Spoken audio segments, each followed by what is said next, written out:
Hey there, this is your fantastic Arav, and I welcome you all to an amazing series of my podcast, Ring the Bell, to alarm our present for our future. We all are facing climate change issues.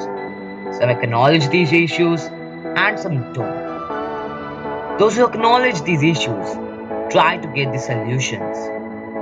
In this Ring the Bell series, I will bring you stories of those people who are forerunners in discovering the solutions to make this earth healthy for each and every one of us. So let's get started.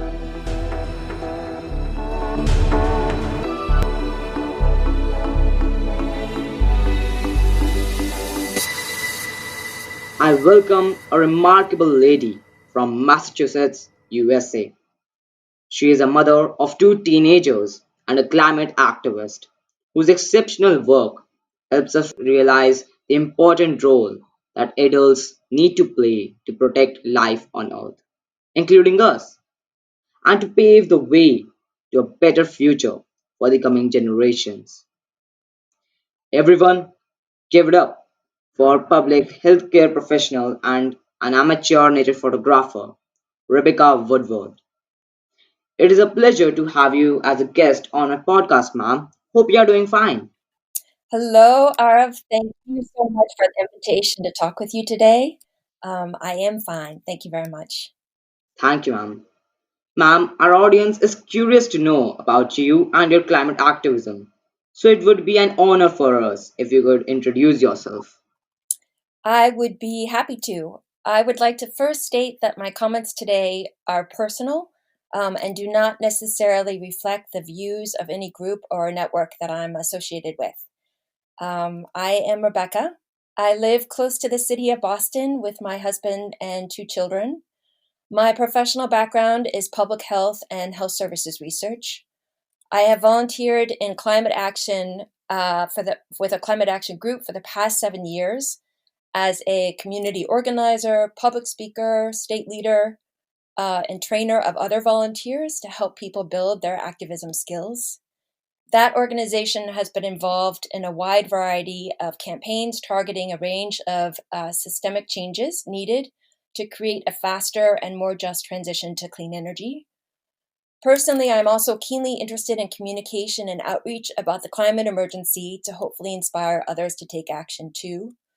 As psychologist Dr. Renee Lertzman says, we need an approach that openly acknowledges the complexity, the nuance, the pain, and then says, you are needed, the time is now, and let's get on with it together.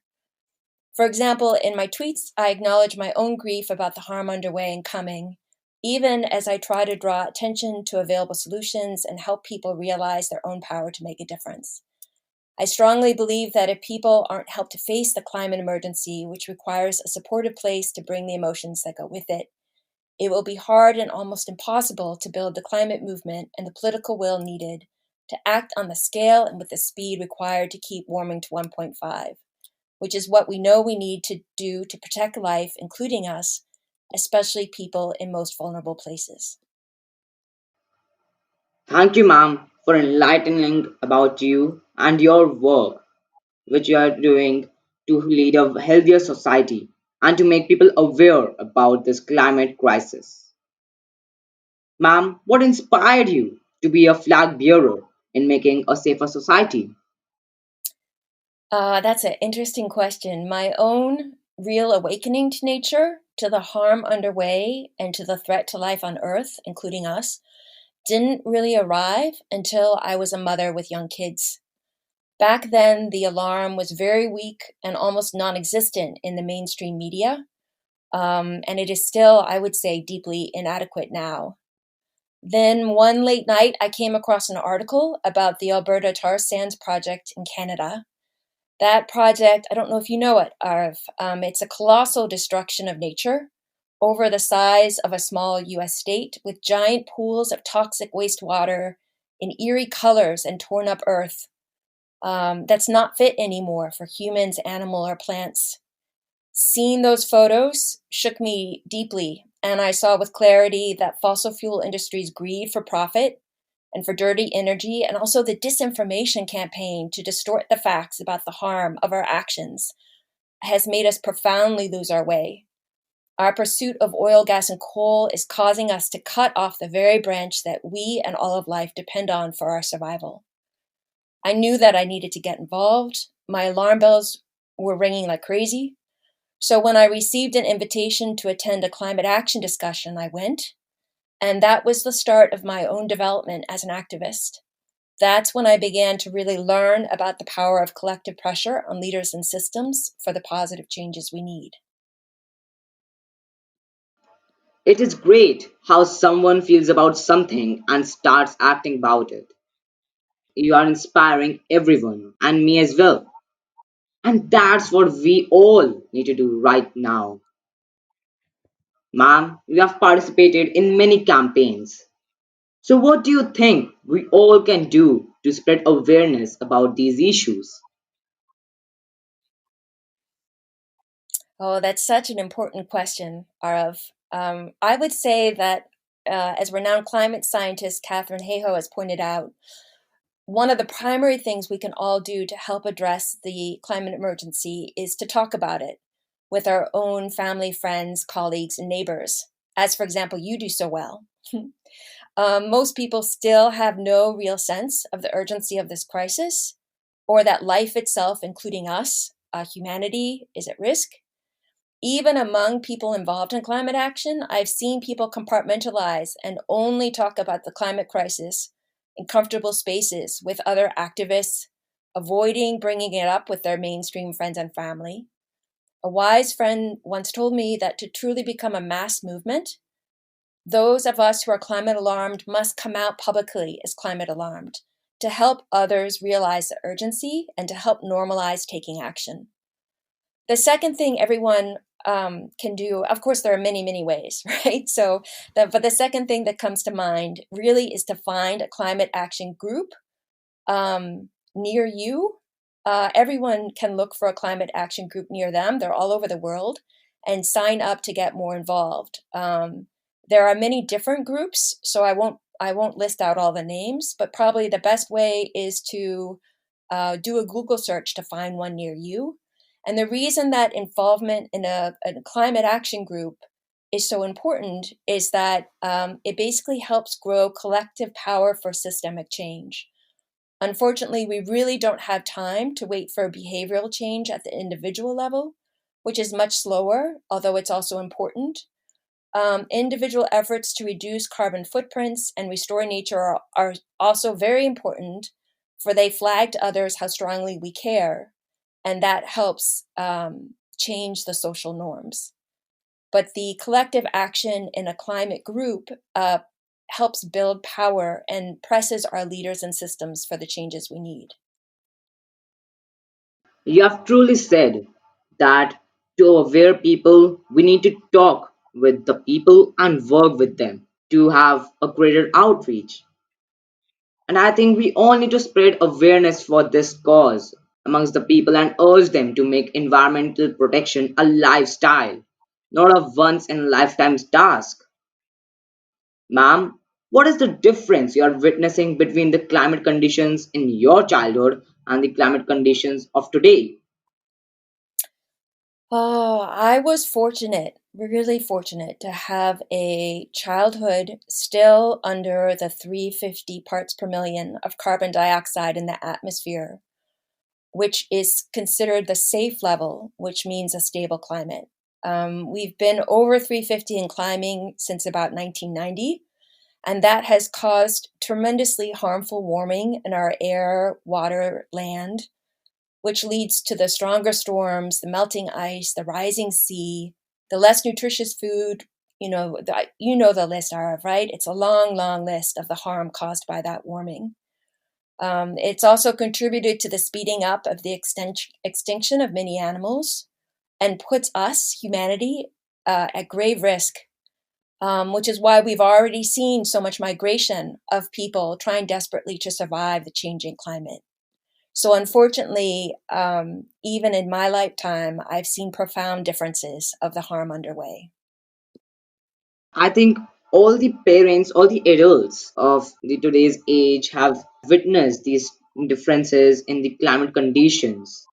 I think we all have been gifted with a beautiful earth, and now it is up to us that we either destroy our planet or do something about it. We all have different ways to inculcate climate activism in our life. So, my question to you, ma'am, is being a nature photographer as well as a public healthcare worker, how do you help people to become more aware about the climate crisis? I have seen that those who have had the opportunity to connect to nature, to appreciate it, are more likely to take action to protect it. So, my photography is a way to try to help others see what I see, which is really beauty in the simplest of things. You don't need a store, you don't need a fancy exotic place. It really is just paying attention to the world around us, and to experience what I experience, which is really a wonder, an awe, and deep gratitude when I'm in nature. My hope is that those images may move and inspire people, perhaps in ways that words and facts can't, to get involved themselves.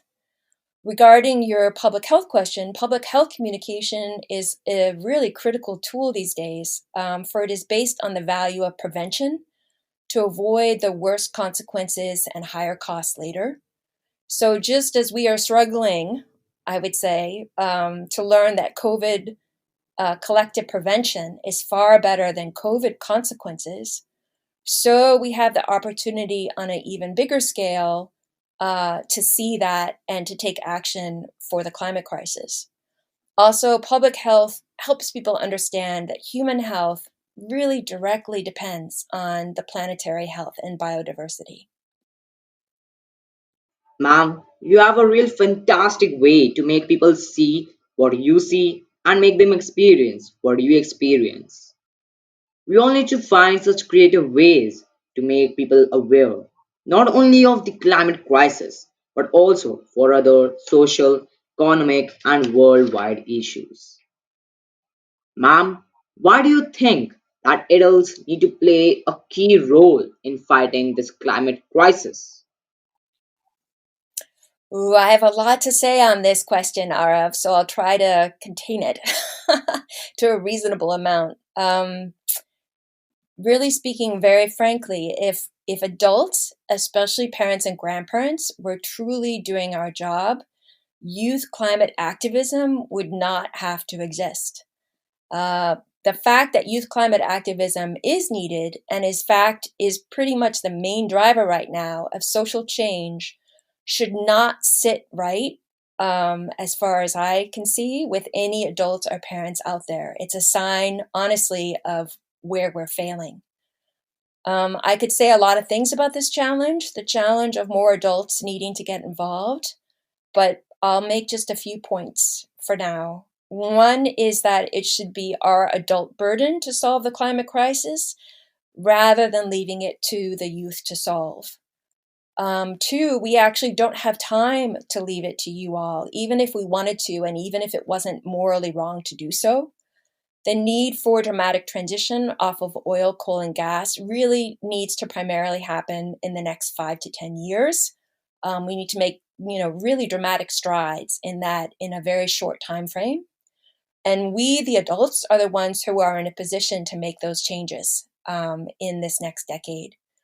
Three, historically, it takes collective pressure from movements of people to create social change. We need at least 3.5% of the public actively involved. That's been shown through research by studying other social movements. And we are still far from that. So we need many, many more adults and parents to get involved. Doing so really is the best way to show our love and care. Parents and adult groups all over the world are involved in climate action, which is fantastic, pressing for the changes we need. But given the short amount of time we have and the size of the task that we need to succeed in, we need many, many, many more people to join us. You have stated a wise point, ma'am, that if our parents and grandparents would have paid attention to this climate change, then the youth wouldn't need to come on the roads for their justice, for their rights. of living in a better environment.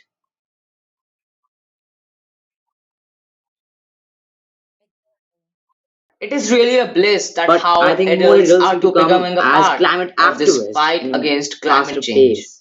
Nowadays, the education systems all around the world are being suggested to include climate education in their curriculum so that the children can learn the current problems regarding the environment and work for them. Ma'am, what do you think about it? Why should schools worldwide include climate education in their curriculum? I absolutely agree, Arav, that the global curriculum needs to include education about the climate crisis and about the available solutions, both through tech. I don't want to say technology because I don't believe in withdrawal of carbon, but through the switch to renewable energy as well as carbon sinks through natural solutions. There should also be education about adaptations needed to live simply and justly, equity for all within planetary limits. And for that, really, I'm thinking especially for those of us who live in rich countries that have had carbon footprints that are completely unfair, given the very small carbon budget that's available, for the whole world. Without the change, without the investment in the education that's needed, really, it'd be tragic because our schools would tragically fail to prepare young people for the future that you all will inherit. It really makes no sense to give young people an education that has very little to do with the reality that you will face when you are older.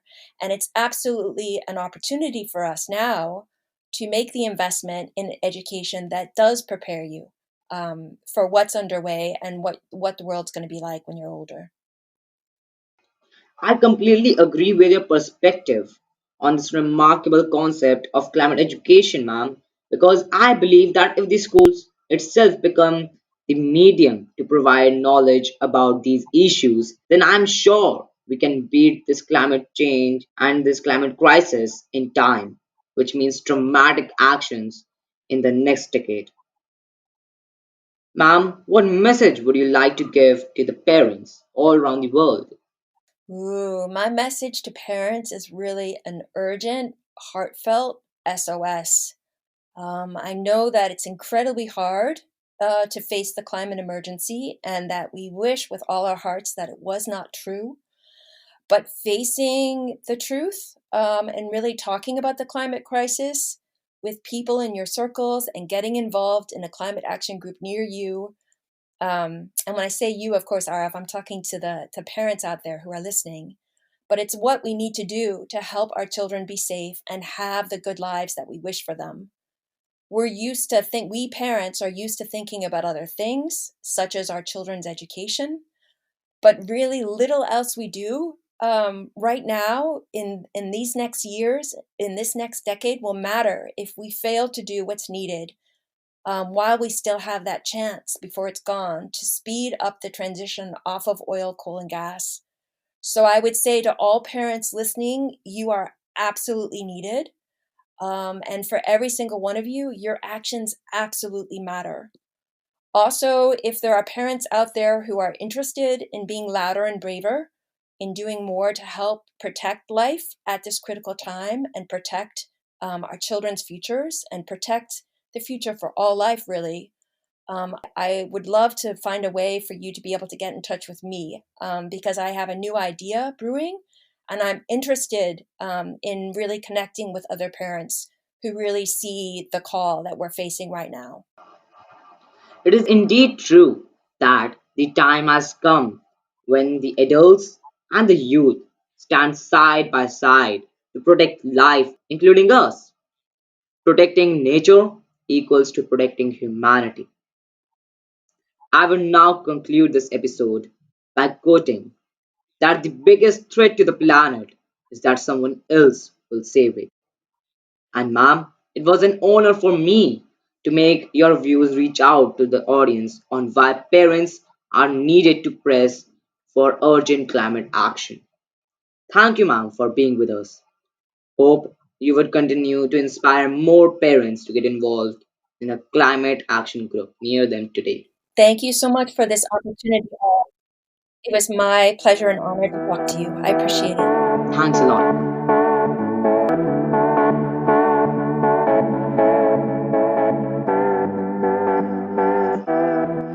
Thank you all for listening to this episode of Ring the Bell podcast. Hope it has been an amazing experience for you and would have found your takeaway from it.